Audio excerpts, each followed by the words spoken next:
Alô, amigos e amigas, estamos aqui no 31º programa, 31ª entrevista, a penúltima da segunda temporada. Estou aqui com meu amigo de infância, meu querido amigo Dudu Horta. Prazer estar aqui com você, velho. Prazer é todo meu, né? Nos conhecemos, eu te falei 8 anos, mas você falou que talvez até antes de 8 anos, né? De idade. Não sei não, cara. Por Mas aí. eu acho que foi por aí. Muitos e muitos anos aí, né? E é um prazer estar com o Dudu aqui. A gente está com aquele esqueminha de colinha agora, né? Sugestão do Hector. E tem umas perguntas preparadas para o Dudu aqui. As duas dos convidados também estão já na agulha ali. Vou começar, Dudu. A gente não fala, como você sabe, a gente não fala de infância nem de política, né? Vou começar por uma pergunta que você deve ter respondido zilhões de vezes na sua vida, né? Fender ou Gibson? Não vale as duas, não? Quando você pensa, eu vou servir a gente aqui, pequenino, nosso patrocinador. Enquanto o Dudu pensa ali se é Fender ou Gibson, aproveitar para agradecer o pequenino, deixar você servir aí. E o pequenino está ali na rua Araxá, 578, em frente ao Colégio Batista. Lá funciona de terça a sábado, a partir de 17 horas. Estamos aqui no Estúdio Neuma, nosso parceiro, nosso tudo, nosso diretor, iluminador, produtor, tudo. Meu querido amigo Lucas. Está aqui na Rua Lavra, 544, no São Pedro. Telefone 993469971. A nossa amizade. Ao pequenino, ao Neuma, ao papo deste lado. Estamos aqui com essa deliciosa Pale Ale, né? E agradecer os patrocinadores aí, sem os quais não seria possível a gente estar aqui junto. Obrigado, os dois Lucas, o Lucas do Neuma e o Lucas do pequenino. Mas vamos lá, Fender ou Gibson? Essa é a pergunta mais difícil que eu já passei na minha vida. Eu sempre sonhei em ter as guitarras todas, né? Aquele sonho de adolescente, assim. Eu comecei com uma Giannini AE08, que parecia uma Fender. E gostava muito da guitarra e tal, mas o meu sonho de menino era ter a guitarra do Jimmy Page. Então, ter uma Gibson, né? A minha é aquela do Dave Grohl, aquela azul. Que é uma Gibson também, né? Gibson. Semiacústica, né? Então, cara, eu sempre tive essa questão. E uma coisa foi interessante, eu fui ter as guitarras americanas, Fender e Gibson, literalmente depois de mais velho, assim. Se não me engano, foi quando eu tinha 38 anos que eu fui ter uma Fender Stratocaster, a primeira que eu tive. E logo depois eu tive um SG também e tive as duas. E, cara, o que eu posso falar, assim, que eu amo as duas guitarras. Para mim é difícil voltar para outras guitarras, assim, outras marcas. Entendi. Apesar de gostar e respeitar as outras marcas também. Mas se tiver que escolher uma só, por mais que seja difícil, assim, eu acho que eu escolheria a Gibson. A Gibson. É a minha também. Ou a Les Paul, ou a SG, são as que eu mais gosto. Dudu, eu acredito muito, cara, em reencarnação, e acho que nossa amizade de outras vezes, assim como o Lucas também foi um reencontro. E para mim, cara, a sua guitarra você tem uma assinatura musical, sabe? Assim, eu te ouço tocar e me identifico, eu sei que é você. Tipo o Edgar Escandurra, né? Tem uma assinatura digital, assim, como se fosse um polegar ali que só você vai ter, né? O tigre, as marcas da zebra, uma coisa assim. O seu método de compor, quando você está criando, a gente gravou uma música aqui sexta-feira, né, no Neuma, você tem um ritual, assim, você tem que estar no escuro, você tem que ouvir uma Enyazinha antes, ou o contrário, um AC/DC, uma Metallica, você tem um método, um ritual para compor, não? Para criar? Tem. Como é que é? Tem. Meu ritual para compor, para criar, André, é mais focado na música. Eu sempre tento pensar o que a música pede em detrimento do meu ego. Em vez de ser o que eu quero, eu fico tentando compor ali na minha cabeça de maneira que eu entregue alguma coisa. O que seria melhor para essa música nesse momento? E eu tenho mania de gravar minhas ideias, minhas coisas, às vezes no estúdio mesmo, na técnica assim. Hoje ficou muito fácil, né? A gente pluga a guitarra na mesa e já consegue gravar aquilo ali, ter umas ideias. Aí eu tenho meus timbres favoritos, tudo salvo, assim, então facilita bastante. Plugins, né? A guitarra pendurada na parede do lado ali, violão, enfim, facilita esse processo. E, cara, o meu ritual é o seguinte: eu gosto de gravar essas ideias, tentar fazer ideia, tentar compor, às vezes chegar ali, beat da música, organizar o BPM. Eu escrevo ali um mapa, eu sempre escrevo um mapa da minha cabeça, assim, que ele não é nem em linguagem musical de partitura, nem em cifras, ele é mais um jeito que eu consigo organizar as ideias para a sequência da música ali, com início, meio e fim, se tem alguma parada, algum detalhe. E eu gosto, depois que eu fiz essa organização, normalmente eu gosto de fazer esse trabalho à noite primeiro, mas a possibilidade que eu tive a partir do momento que eu vivo dentro de um estúdio, né? Tenho um estúdio em casa, o meu ritual é depois dessa organização, eu gosto de dormir e acordar, e a primeira coisa que eu faço quando eu acordo... Cabeça limpa. Com a cabeça limpa, exatamente. Eu gosto de sentir isso ali, de sentir renovado, né? Renascido para a vida ali na manhã. E aí eu gosto de passar aquilo de novo e tentar perceber se aquilo ainda está fazendo sentido. Que legal, cara. Eu faço exatamente o contrário. Eu durmo, acordo às 3 da manhã, põe para despertar mesmo o celular. Também com a cabeça limpa, né? Acorda 3 da manhã, aquele silêncio. Sem qualquer jeito tá acordando, né? Mas assim, é programado mesmo, 3 da manhã, esse horário, sabe? Aquele silêncio e tal, mas é muito legal saber essas coisas. E os fãs, cara, eu descobri que o Dudu é famoso, porque o Dudu fez ou faz parte, ele existe mais 80, né?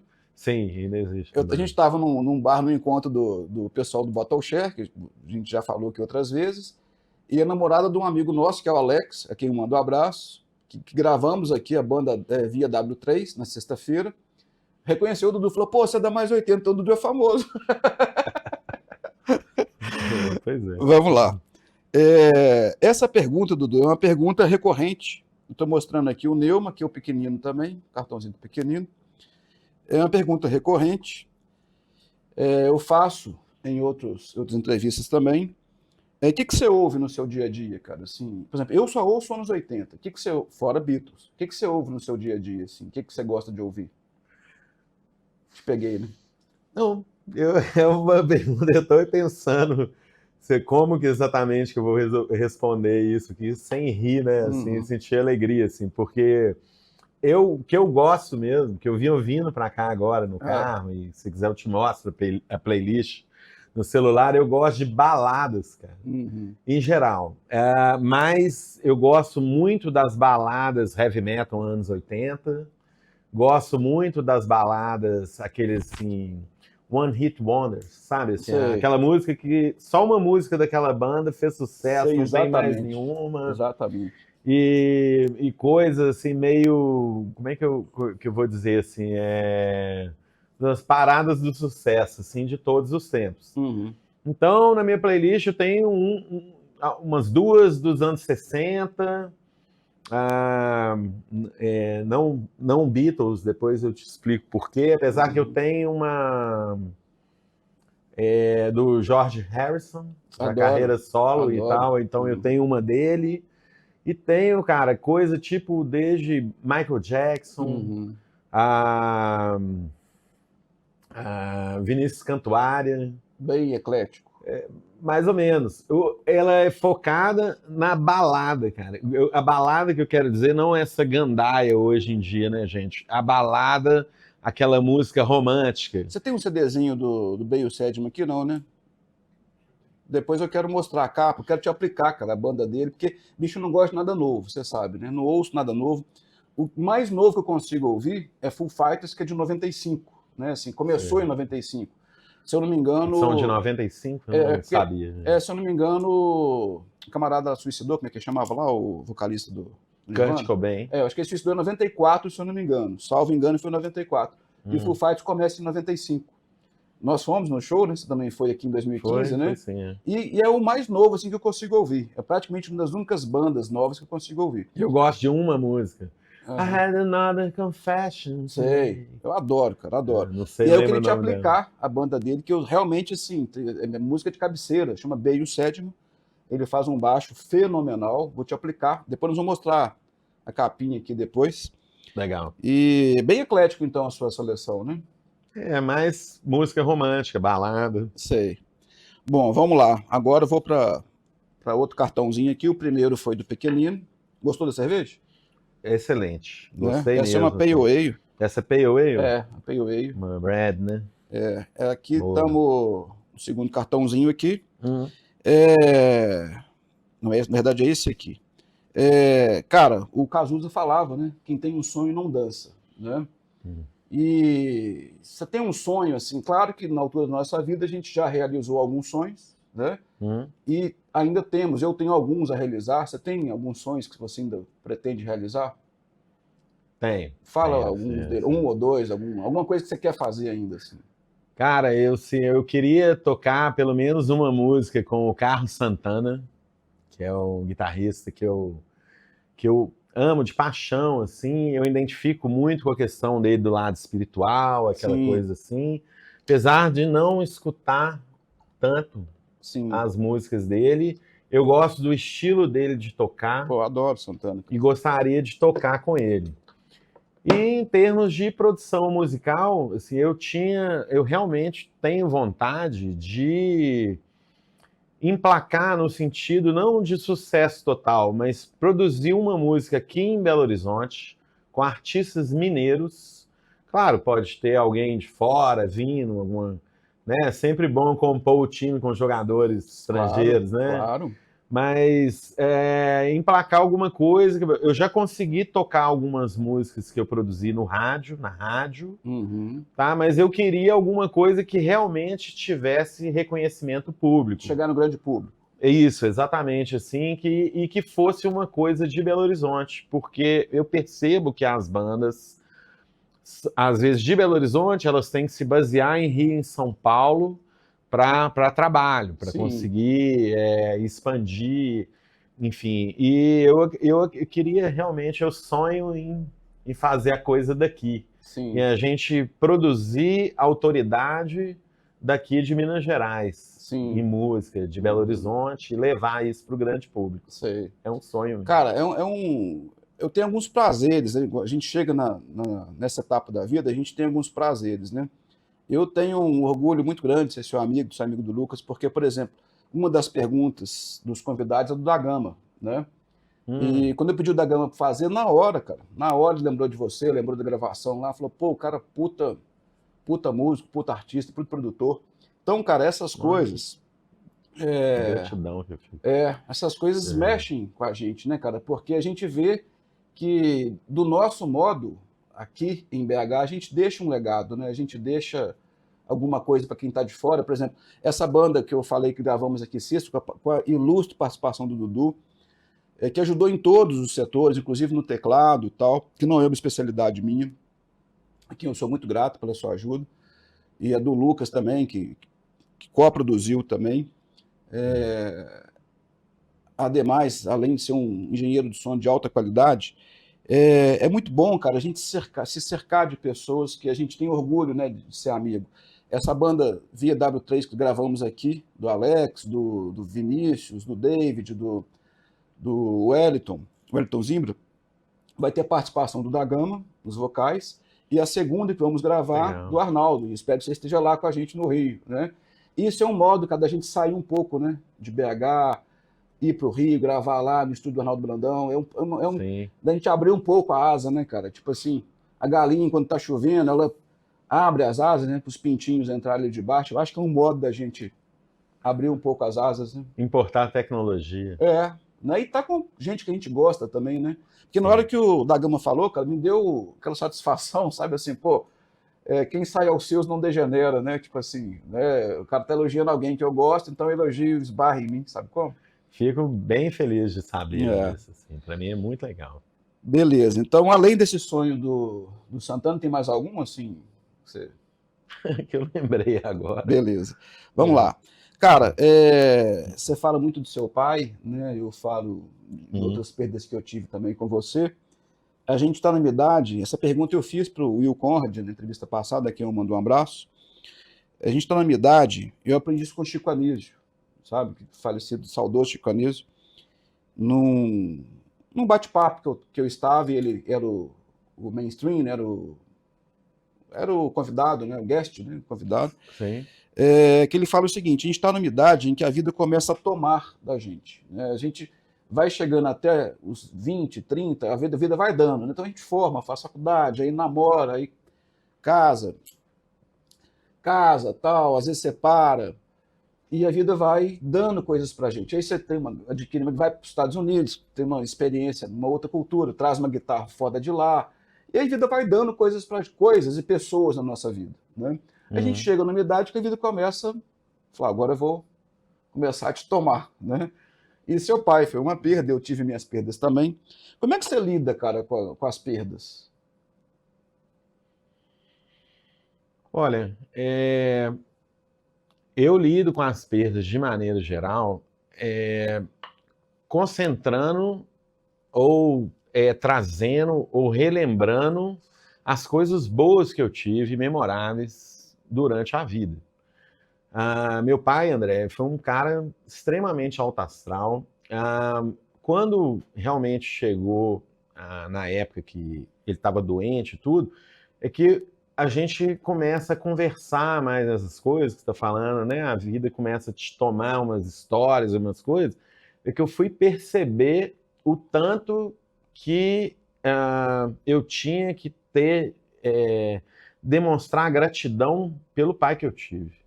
A oportunidade que eu tive de vida, de ter um pai jovial, participativo, alegre, que é emocionante mesmo lembrar disso. Então, eu sempre procuro recordar os momentos legais que eu tive com ele, as coisas inteligentes e interessantes que eu aprendi e que eu consegui reter para mim, porque a maioria dos pais da galera, assim, geralmente, assim, ou ele é distante Castrador. por uma questão geracional, ou ele é ausente na questão espiritual ali, né?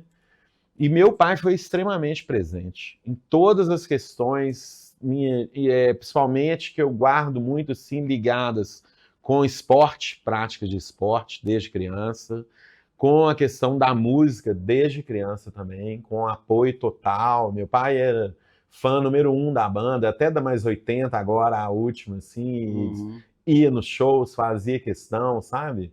Dava sugestões, era até engraçado, assim, ele sempre gostou muito de música.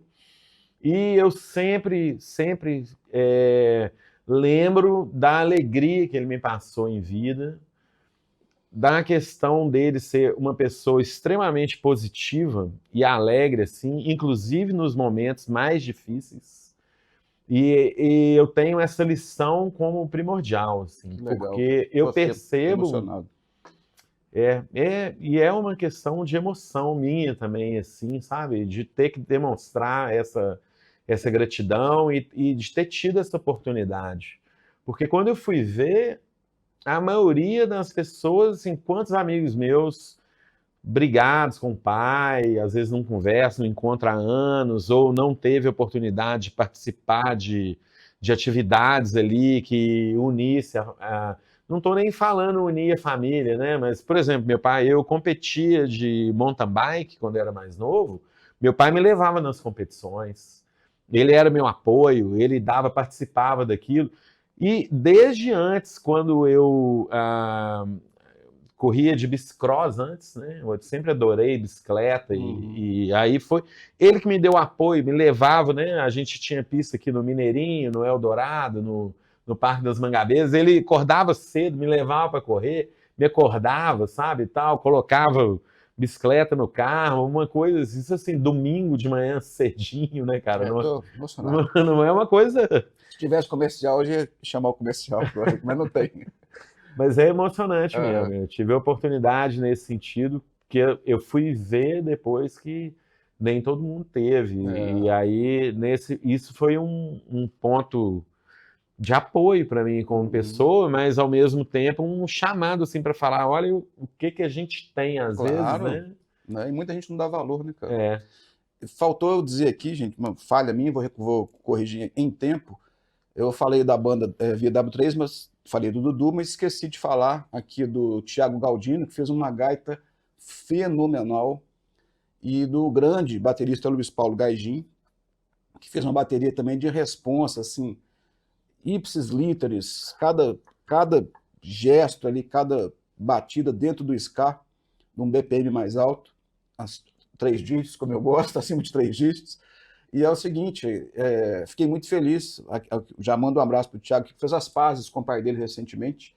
O seu era bicicleta, eles são de motoclube, sabe? O pai Tá. dele tem lanche de motoclube, ele tem um triciclo agora também, está seguindo o pai, fizeram as pazes, e eu fiquei imensamente feliz com isso. Thiago, Sim, forte abraço, a gaita ficou sensacional, orgulho de ser seu amigo. Cara, vamos lá. Porque ele já mostrou a plaquinha de 15 minutos ali, o tempo voa. É o seguinte, vai vir a vinhetinha daqui a pouco aí, o disco que te pirou. O meu, quem acompanha o canal, sabe que é o Passo do Lu e do Paralamas. Foi o quê? Tipo assim, sabe? Eu não curto metal, né? Você sabe disso, nunca gostei. Mas esse disco me pirou, sabe? Foi o primeiro disco com meu dinheirinho ali, né? Já tinha meus trabalhos ali, trabalhava numa banca de jornal, tinha meu dinheirinho. Primeiro disco eu entrei na Hi-Fi, lá do BH Shop, lembra? Lembro E demais. comprei o vinil. As cabines para ouvir os discos. Né? Foi o Passo do Lui, cara, assim, quase furou o meu disco, né? E que disco que te pirou? Vai rodar a vinheta aí, vamos lá.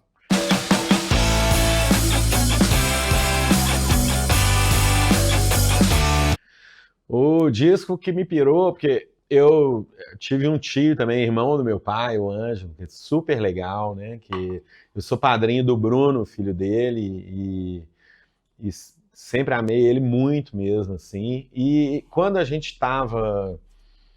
Talvez essa idade que você está falando deve ser mais ou menos a mesma. Você tem ali 11, 12 anos, né? Acho que 82, por aí. Começa a ouvir e tal. Meu tio começou a comprar discos novos para ele e me dar os discos antigos dele. E ele ouvia basicamente assim, meu primeiro disco, tá? Lógico que todos têm aquela fixação e tal, assim, né? O que é... Porque o meu primeiro disco, ele me deu um Led Zeppelin 1, que se eu não me engano era de 1969, eu passei ele... Eu meio que tenho ele até hoje, eu passei ele para um amigo meu que coleciona discos e tá com ele, que eu acho mais bem cuidado por ele que por mim desapego, e tal. né? Ele é de 1969 e é nacional da Philips, sabe? Assim, olha só. Já vinha com disco É Cultura e tal, uma versão nacional super legal. Ele depois, eu e meu irmão, eles sempre deixavam escolher um, outro. A gente adorava disco ao vivo. Então ali minha segunda questão foi o Live Evil do Black Sabbath, né? Que foi um disco assim, que foi muito importante, porque eu ouvi também até gastar e eu adoro o Tommy Iommi, a questão de... Eu gosto de banda com guitarra, sabe? Sim, assim. sim. E o Henrique, meu irmão, ganhou o Live em Japão, né? Do Deep Purple. Sim. Acho que é Live em Japão mesmo, e a gente também ouviu até gastar. Mas o disco que me pirou mesmo, que era da época, que eu ouvi a primeira vez e fiquei bobo assim e tal, eu acho que foi até antes desse Led Zeppelin 1 e tal, porque ele era lançamento e tudo, foi o Dark Side of the Moon, eu adoro esse disco, eu tenho ele já em CD. Do Pink Floyd e tal, eu também sempre tive ele a vida inteira, em LP, em CD, em MP3, e ele tem um documentário da produção dele, né? Enfim, que é super legal. E eu tenho esse... Cara, infelizmente, eu morei numa rua chamada Conselheiro Rocha, no Horto ali, e como eu sempre detestei inseto, cara, barata, eu tampava meus ralos. E aí uma vez eu tampei um ralo e choveu, aquelas chuvas de janeiro, claro que a água subiu, né? E aí eu perdi vários discos, porque eu cheguei em casa, tava isso aqui de água na sala. Ah, tá, não tinha ralo. Não tinha ralo, tava tampado por causa de barata, né? O Horto dá muita barata, né? Santa Teresa deve ter também, né? Geralmente bairro mais antigo, né? Tava Faz um sentido. palmo de água. Hum, Aí eu perdi muitos vinis, mas os CDs estavam para cima. Então os CDs salvaram. salvaram. Mas eu lembro até hoje aquela música Time, né? E também tem a ver com minha questão familiar, porque meu avô, por parte de mãe, que eu moro na casa que era dele, em Sim. Santa Teresa, Aham. ele era relojoeiro. E ele então tinha uma oficina, cara, que tinha centenas de relógios, despertadores e relógios Não, na é o parede e próprio time, tal. né?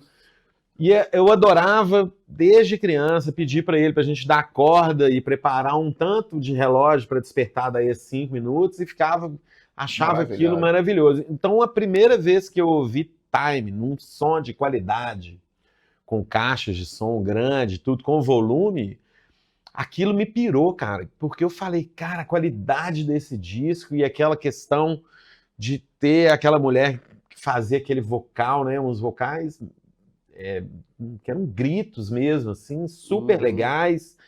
E a introdução da música, né, cara, com percussão e aquela questão de ter um negócio, você não sabe se é o relógio ou o batimento cardíaco ali. Cara, aquilo me pirou. Aquele disco, eu nunca esqueci esse momento na minha vida. E foi na casa de um amigo do meu pai, o Teixeira, cara, que ele veio do Rio e ele trabalhava com o BH Shopping, né? Quando começou a Lembro. ter o BH Uhum. Shopping. E aí o Teixeira, cara, ele morava na cobertura, não tinha muitos amigos aqui, e meu pai às vezes ia lá, saía com ele, deixava meu irmão comigo lá na casa dele, sabe? Nós éramos sempre muito amigos assim. Uhum. E ele comprou esse disco zero. Se eu não me engano, ele trouxe o disco de Londres, tá? E se eu não me engano também, esse disco ele é de 1976 ou 74. Eu não lembro. Eu não tô bem certo assim. E isso me pirou, porque eu chegou num ponto que meu irmão falou: chega, eu não aguento mais ouvir essa música, vamos mudar um pouco. De Uhum. tanto que eu ouvi Time com o som no talo mesmo, a Uhum. introdução, a música toda, sem deixar de girar. E ele, cara, ele ficou feliz com aquele negócio, assim, achou. Ele tinha, sei lá, 1.000 discos lá e tal, LPs, e ele pegou e falou: não, cara, pode levar o disco e tal, pra você ouvir em casa, né? A hora que meu pai veio buscar. E aí a gente desceu pro carro, a hora que entrou no carro, eu tava com o disco na mão, meu pai, o que é isso aí? Eu falei, não, o disco o Teixeira me emprestou ele, né? E tal assim, não, pode ir lá devolver. Aí eu lembro que o prédio era 3 andares, que eu subi chateado ali com Uhum. 3 andares a pé, entreguei o disco para ele e voltei assim. E obviamente, só depois disso que eu fui ter o próprio É, Dark porque Side nossos of the pais, Moon. a gente é de uma época, nossos pais falavam assim, não tem, fica sem. Né? Exatamente. Era, pelo menos minha mãe falava isso. Né? E eu sempre gostei das músicas, gosto até hoje, e adoro as produções do Alan Parsons, porque esse disco foi produzido pelo Alan Parsons no Abbey Road, que é o famoso Estúdio dos estúdio Beatles. dos Beatles. Uhum. E aí isso é sensacional para mim, assim, até É. hoje. Bom, vamos lá, porque o tempo voa, cara, é impressionante. Já foram 2 cartões, eu tenho mais 2 ainda. Vamos agora para as perguntas dos convidados, né? Vou mandar um abraço para o da Gama, que teve nessa casa que você falou lá, gravou conosco, né? Sim, um abraço da Gama. Fico grato aí por você Hã? ter Da Gama feito a primeiro. pergunta. Da Gama primeiro. Salve, salve, Dudu Horta da Gama aqui, cantor e compositor, guitarrista, como você. E então, meu irmão, aí no Papo Destilado vai uma pergunta aí pra você, meu irmão. Hum. Primeiramente, Dudu, eu gostaria de saber, acredito que não só eu, mas como alguns fãs seus também, né? Com que idade que você começou a tocar guitarra, né? E com o passar dos anos, né? Se hoje você ainda continua mantendo uma relação diária, né? No sentido de exercícios técnicos, né? Se tu mantém o mesmo padrão de horário como antes, né? Como alguns anos, principalmente nos primeiros anos, né? Que a gente é muito mais, vamos dizer, aplicado, né? Mas tem muita gente que consegue manter uma vida também nesse padrão de, porra, 3, 4 horas, 5 horas de treino por dia, né? Então, essa é a minha curiosidade. Gostaria de saber de você ser, até hoje você continua, tu consegue, né? Inclusive nesse mundo digital que a gente vive, hoje em dia a gente que é músico tem que estar dando atenção para essa questão de redes sociais e tal, então isso às vezes tira um pouco o nosso foco, né? Se a gente não se ligar. Então eu queria saber de você se você consegue ainda administrar isso muito bem, dando essa atenção de horas de treinos de guitarra diário. Beleza, meu irmão?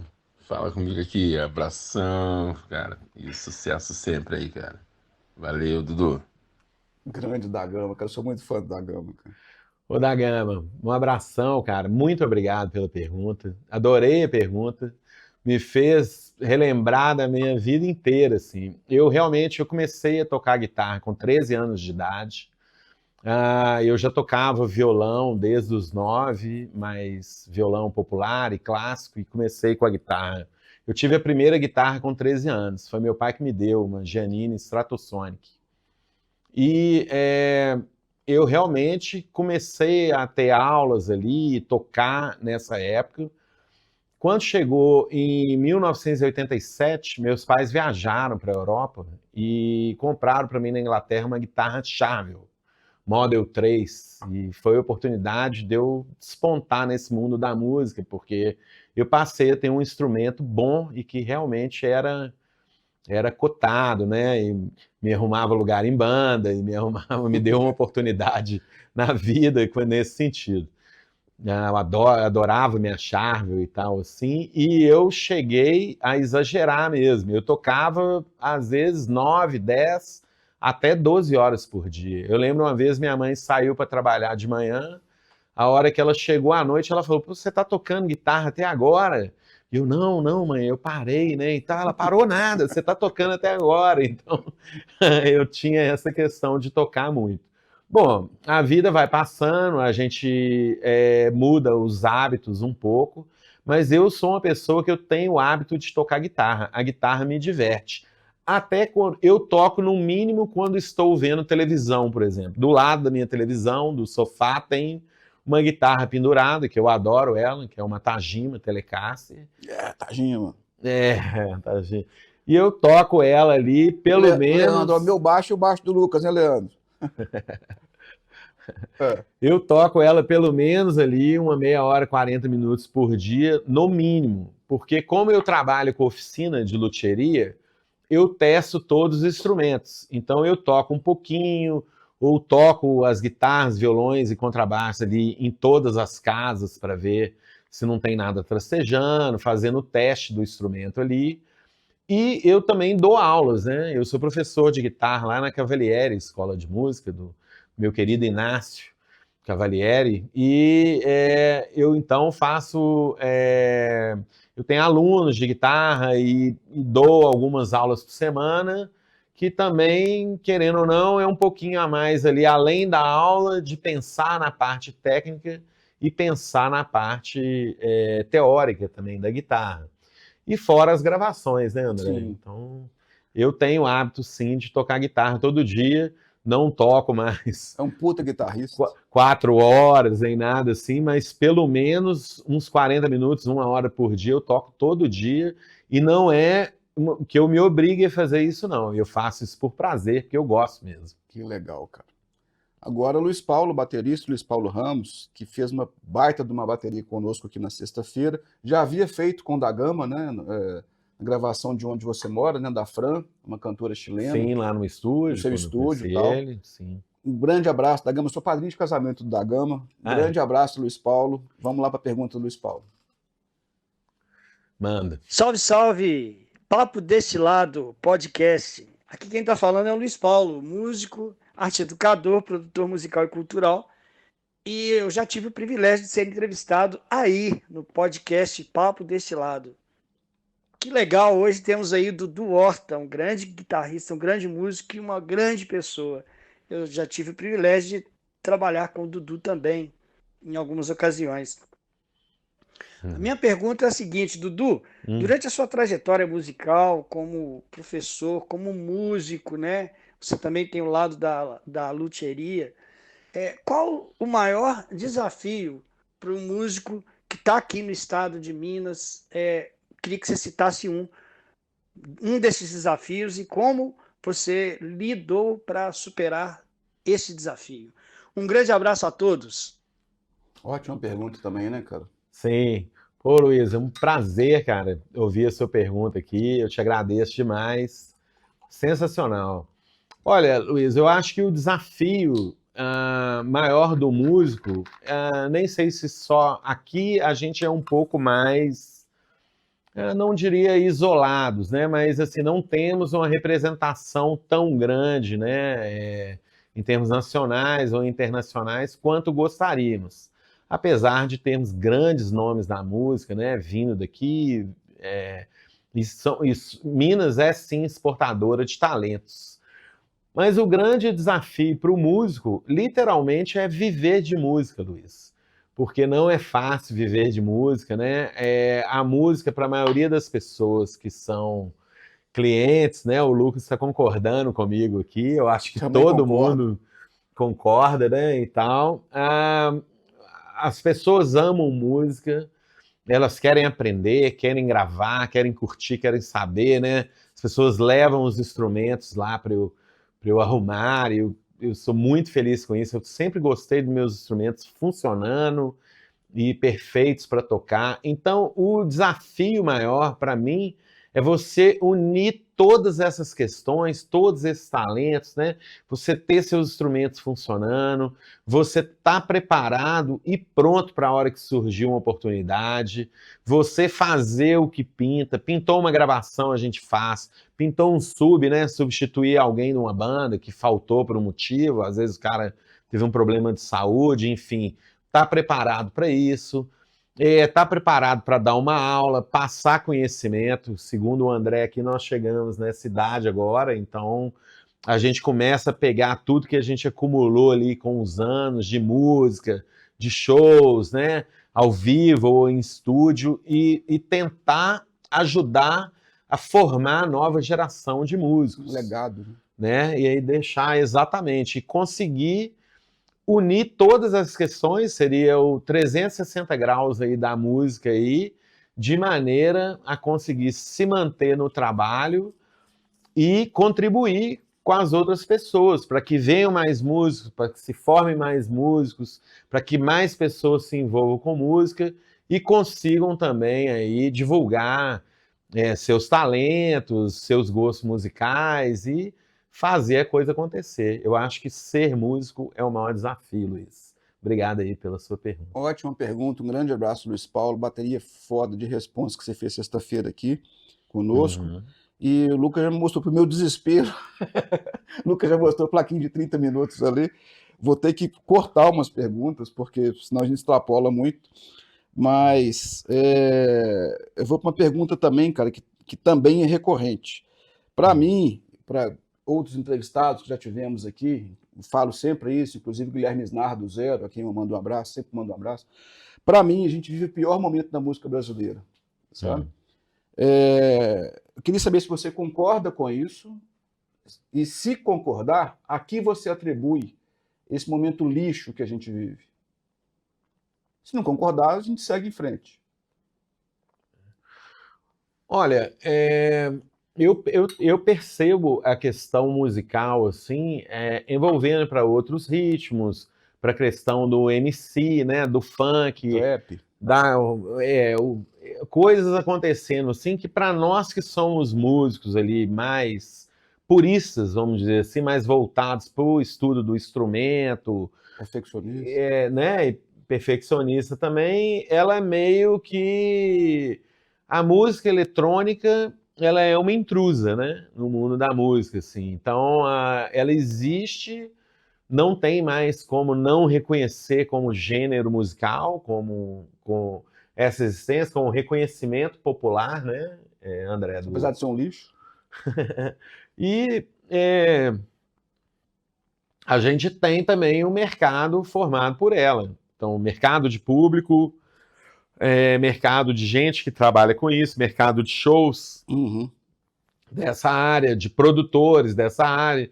Então, realmente, o que eu percebo que a gente, na minha opinião, a gente está em falta de músicas atemporais.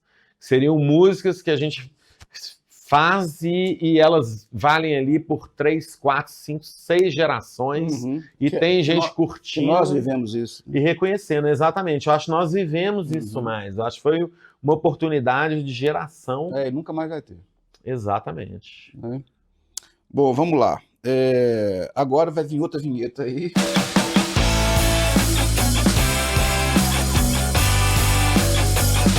Essa eu vou te pegar. É a banda de todos os tempos. Eu vou te pedir para montar uma nacional e uma internacional. E não esqueci do vocalista, que o Lucas sempre me lembra do vocalista. Uma banda internacional. Tecladista também. Internacional e uma nacional. Ó, internacional, vou falar meus músicos prediletos, então. Tipo, se você fosse montar uma banda sua, entendeu? É bem difícil, né? Mas eu queria montar uma banda louca, assim, e tal. Então eu acho que tecladista, o Rick Wakeman. Meu também. Que eu acho que... meu também. O seu também? Também. Eu acho que ele é uma unanimidade, né? Ali e tal, é muito legal. Eu gostaria no baixo do Geddy Lee, do Rush, né? Porque eu acho ele muito virtuoso. E, cara, ele canta e toca teclado também. Então, assim, eu adoraria ter um baixista assim na minha banda. O meu seria o Simon Gallup, do The Cure. Legal, assim. O guitarrista é uma dúvida cruel, tem que ter dois, né? O baixo e o solo. Ah, cara, então, na banda de todos os tempos, eu queria o Jimmy Page na Les Paul, né? E o Angus Young na SG, no solo ali. Eu acho que eles, inclusive, podiam fazer solos separados e tudo. Apesar de eu adorar várias bandas de guitarra, eles são pessoas que eu admiro muito, assim. O Jimmy Page mais pela composição e o trabalho, né? O número de obras ali que teve e tal. E o Angus Young por estar na ativa até hoje e ter aquela questão de ter o timbre de guitarra simples ali, né? A guitarra plugada no amp. Isso pra mim é demais. E o vocalista, cara... Faltou o baterista também. O batera... Em homenagem ao Luiz Paulo. Em homenagem ao Luiz Paulo. Cara, eu esqueci o nome dele. Eu gosto muito do baterista do Living Colours. Eu não sei também, não. Me perdoa, mas... não sei também, não. Não vou lembrar o nome dele aqui no minuto aqui. Então eu acho que se eu pudesse escolher qualquer um, eu chamaria ele, porque ele realmente me impressionou ao vivo, no show. Também gosto de vários outros, né? William Callum. Aí, ó. Exatamente. Eu não sabia também, não. Esse aí, ele seria meu... E o vocalista, cara... Ou a vocalista, como o Lucas sempre lembra, né? Ou a vocalista. Claro. Eu acho que quando a gente fala o vocalista, assim, ele abrange... A minha seria Xadê, por exemplo. Xadê Adu do... Legal. Muito bom mesmo. De assim. Love the King. Eu, cara, gosto de guitarrista... de vocalista com a voz aguda. Então, eu gostava muito dos caras do AC/DC também, mas eu já chamei um. Então, como é que ele chama, Lucas, o cara do Journey? Ele teve aqui, né, recentemente, o pessoal criticou muito, né, ele tá sem voz e tal. Não, o Journey veio sem o vocalista original, que é o... Eu falei bobagem. O original do Journey. Eles criticaram o vocalista que veio substituindo. Eu falei bobagem, então. Ele realmente teve uma dificuldade na hora do show ali para manter a tonalidade. Quem gosta muito do Journey, meu querido amigo Fabrício. Steve Perry. Isso, Steve Perry, vocalista do Journey, seria meu vocal. Mandar um abraço pro Fabrício. Fabrício Santa Maria, irmão do Paulinho do Sepultura, que a banda preferida dele é o Journey. Legal. E a nacional? Bom, a nacional é uma... Aí que eu quero ver. Uma questão difícil. Olha, eu gosto pessoalmente do baixista do PJ, do J Quest. Eu acho que ele manda muito no baixo. Sigo nas redes sociais. O Lucas Mestre, eu fico desesperado, queria mostrar uma plaquinha. Eu fico desesperado. Já deu 45? Vai lá. Vai, pode ir. Então, o PJ seria no baixo. O baterista que eu gosto mais nacional é o cara do Paralamas, que é o... Como é que ele chama? O batera? João Baroni. João Baroni, claro. Os nomes eu não preparei nada, tá, gente? Por isso que eu não lembro. Bate-papo, né, gente? Papo destilado. O João Baroni, do Paralamas, seria meu batera. O baixista, o PJ. Guitarrista, cara. Nacional, assim. Eu acho que o guitarrista nacional que eu mais gosto, pelo respeito ao trabalho, a ter feito riffs atemporais e depois ter feito música cantando, que também viraram riffs, é o Frejá. Então ele seria pelo menos um guitarrista. O Frejá mais solo, né? Teria um base também ou não? 45, já deu. O Frejá de base. Porque de base? O solo seria eu, cara. Você mesmo. Pô, gostei pra caramba. Adorei a resposta. Adorei a resposta. O solo sou eu.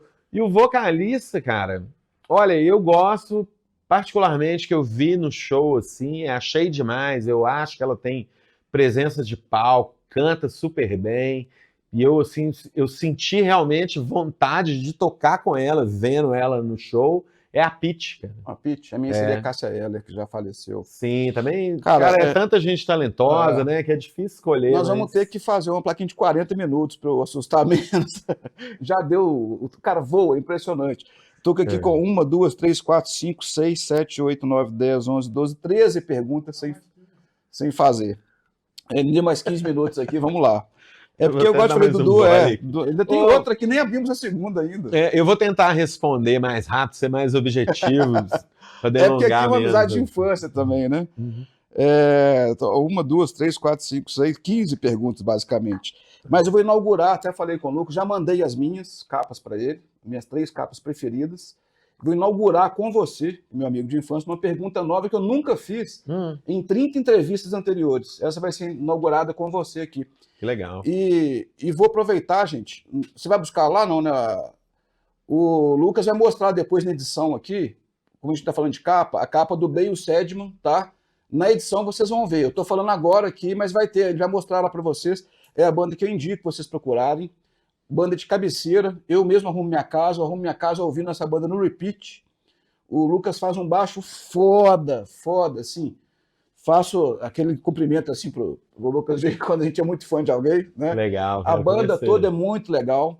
E a gente falando de capa, ele vai mostrar depois na edição. Eu queria que você elegesse pelo menos. As minhas estão lá, vou te falar quais são.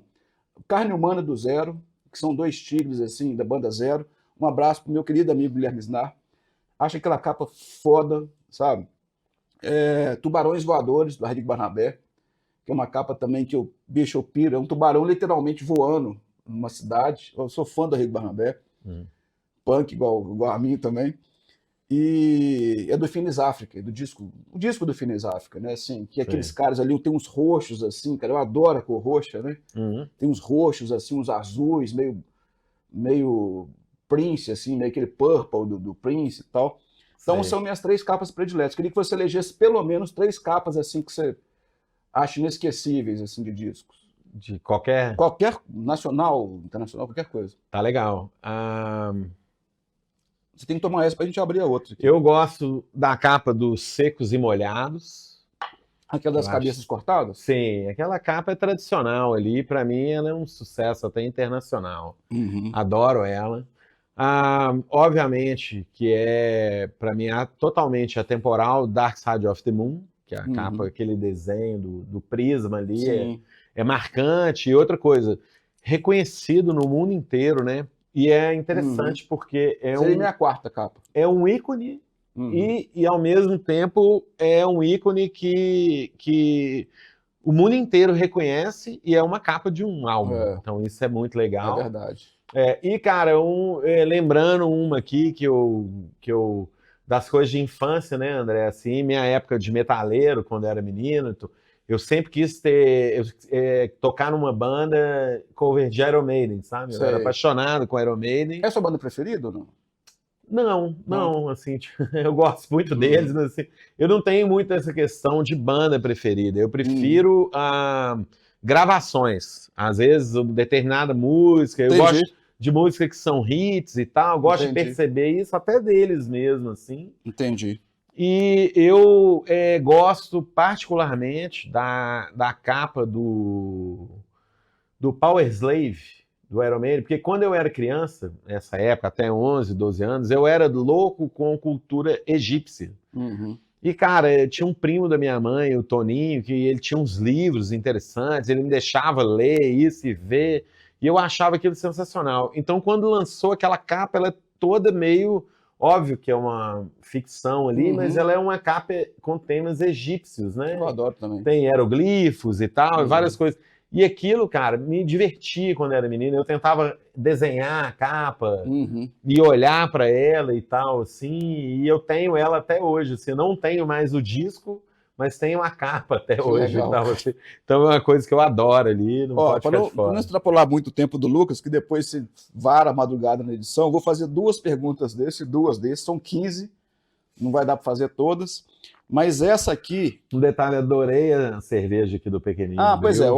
ótimo lembrar. Agradecer de novo ao Pequenino aqui, tá? Pequenino Bril. Obrigado. Terça a sábado, não abre segunda e domingo.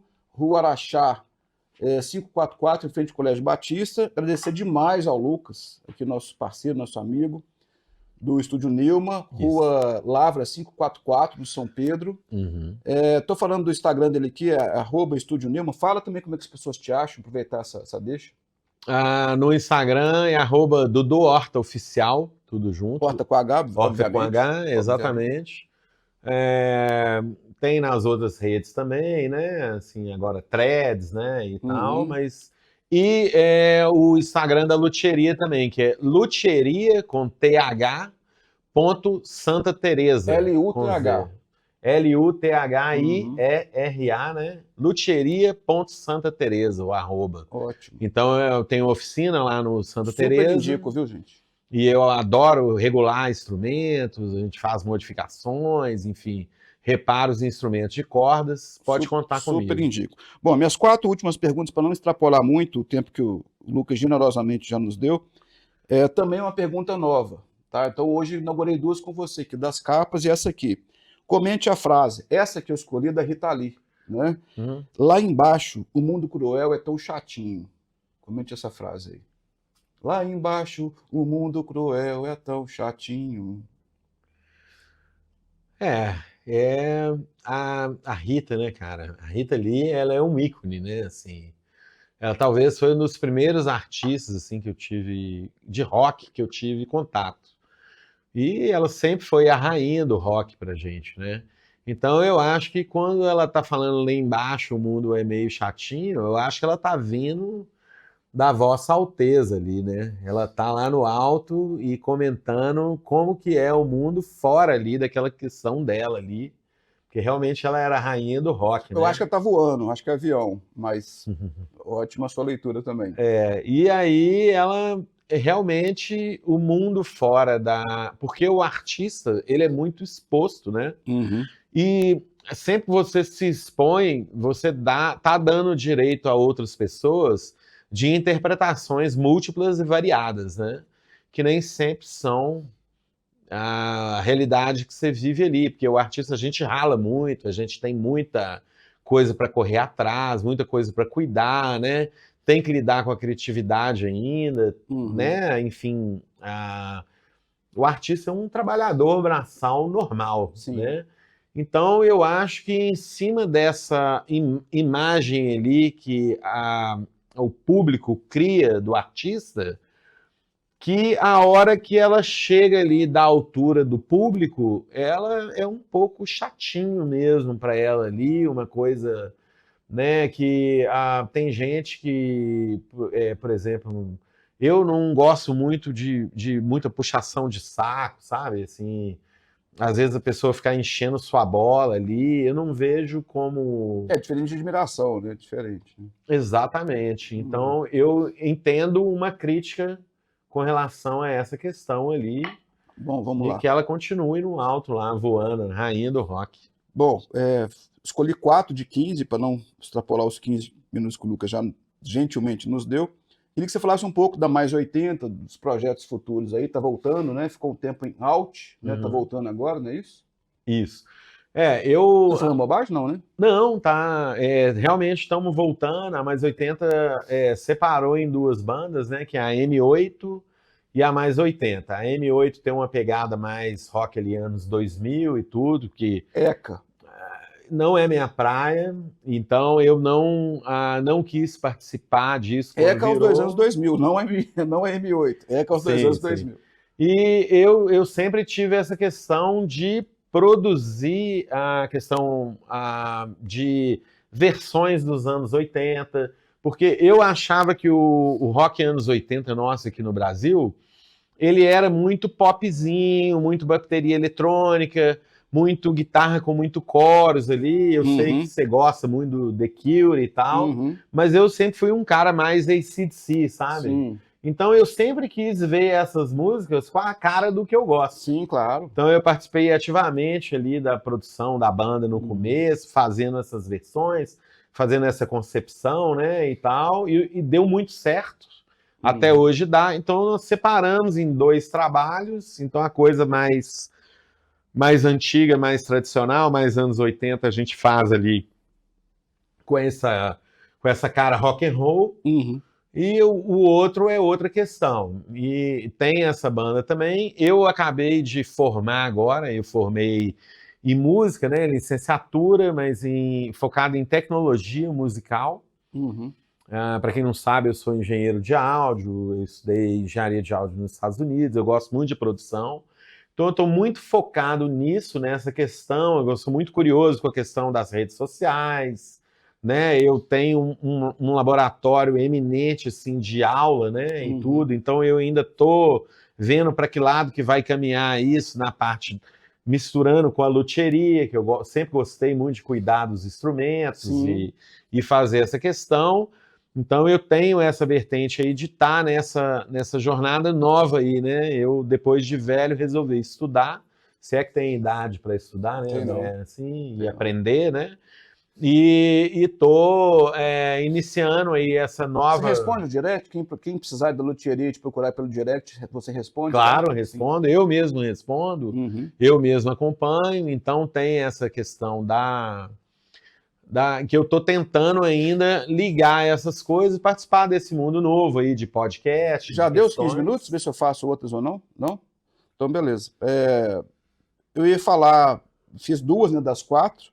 A música que você colocaria na cápsula do tempo, assim, para daqui a 100 anos, acho que a gente não vai estar aqui mais, a Terra, a Terra sim, o planeta Terra sim, nós humanos, eu acredito que não. Por uma série de questões, eu acho que não. Para os ETs acharem que música... A minha seria Índios, da Legião. Qual que seria a sua música da cápsula do tempo? Time. Do Pink Floyd. Legal. Time do Pink Floyd. Só uma questão aqui, desculpa delongar aí, né, Lucas, e responder. Eu tô com uma questão agora, que agora eu tô com o tempo que eu parei de estudar, que eu acho importante falar aqui. Eu queria te falar de antemão aqui, que é o seguinte, eu tenho várias músicas próprias minhas, de guitarras, assim, poucas... Já tô de olho nelas. Poucas poucas com vocal e tal, que agora eu tô no momento que eu quero finalizá-las. Então eu provavelmente vou lançar algumas tracks como guitarrista, para ser uma vitrine do meu trabalho. Letras sem música. Isso, que eu faço gravações, eu dou aula de música, então eu quero um pouco disso aí, sim, aceito ali, eu acho que eu mereço uma letra sua. Não, eu me senti honrado, é o contrário, eu me senti honrado, cara, pô. Aceito. E é isso aí. Então, isso agora é um marco novo na minha carreira, porque até então eu sempre lancei muita música com os outros, ou em bandas, ou participando de outras coisas, mas nunca lancei músicas só minhas, por exemplo. Então eu tenho essa questão. Eu tirei 4 perguntas de 15, né, para não extrapolar. Posso mostrar aqui, não vai conseguir pegar, mas a última aqui é 17, não vai, só se der um zoom ali. Das 4 que eu escolhi, eu queria te falar o seguinte, é uma pergunta recorrente também, que eu acho extremamente... Alguns amigos meus falam, pô, aquela pergunta que você faz é boba, né, é pueril e tal, mas é uma das perguntas que eu mais gosto, cara. Eu revezava, às vezes, o Oswaldo, quando estava comigo, fazia do disco, que era recorrente, eu fazia essa. Cara, eu acho essa aqui, pela nossa faixa etária, uma das mais importantes do canal, sabe? E vou fechar com ela, que é a qualidade humana. Se você já assistiu alguns... Aliás, depois tem que falar para a Fabiola nos seguir também. Um abraço, Fabiola. Cara, você é um cara muito querido também. Eu sempre falo isso. Eu só trago pessoas que eu gosto no canal, né? Pra mim é uma honra. Né? Pô, a honra é minha, cara. É igual o Aldo falou, pô, bicho, adorei o Dudu, foi lá, regulou meu violão, tal. Conversei com o Aldo ontem, inclusive. No show. No show, né? Um abraço, Aldo. Cara, e você sendo uma pessoa muito querida, que qualidade humana não pode faltar para a pessoa privar da sua amizade, sentar lá na sua cozinha, usar um copo e lavar, igual eu tenho o prazer de fazer? Que qualidade humana não pode faltar para que a pessoa prive da sua amizade, que você pode falar, fulano é meu amigo, tal, né? Que não pode faltar, assim, que é imprescindível. Ó, para mim, André, a qualidade humana imprescindível é a lealdade. Ah, massa. É isso. Massa. Pô, gente, eu poderia ficar aqui mais 15 perguntas, né? Tirei mais 11 perguntas, né? Tirei 4 de 15, mas o tempo já agradeço ao Lucas a predisposição aí, a paciência conosco, né? Dá mais trabalho na edição, né? Obrigado, Lucas. E inauguramos aí 2 perguntas novas, né? Comentar a frase e as capas. Agradeço demais, cara. Nem tomamos a segunda ainda. Eu que agradeço. Agradeço podemos demais. tomar agora. Podemos tomar. Agradeço demais, cara, ao Pequenino, ao Lucas, ao Estúdio Nilma, nossos parceiros aí. Recomendo, tá? Esses parceiros aí. Agradecer demais às pessoas que nos seguem. E peço ao Dudu também, né? Vai divulgar aí nos canais dele. Que você se inscreva, indique aos amigos, porque é isso que faz a gente continuar tentando trazer pessoas maravilhosas como o Dudu cada vez mais no nosso canal aqui. Muito obrigado e até a próxima.